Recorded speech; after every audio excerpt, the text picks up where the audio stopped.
अरे पाटला, दर साली तुझ्या घरी माझ्या नावानं उत्सव असतो. या साली बी उत्सवाला म्या येईल.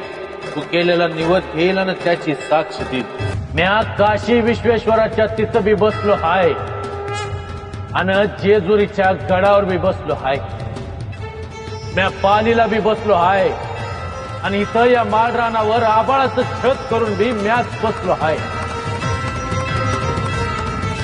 समधीकडं म्याच आहे र.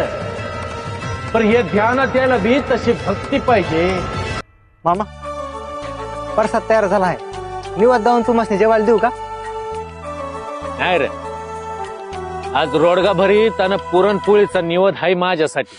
पण मामा तसं तर काय केलं नाही आज. हे बघा, तुम्ही तुमचं खाऊन घ्या. म्या जाऊन आलो. पाटलाला म्या दृष्टांत दिला हाय. कौद्या म्या येईल म्हणून निवद खायला.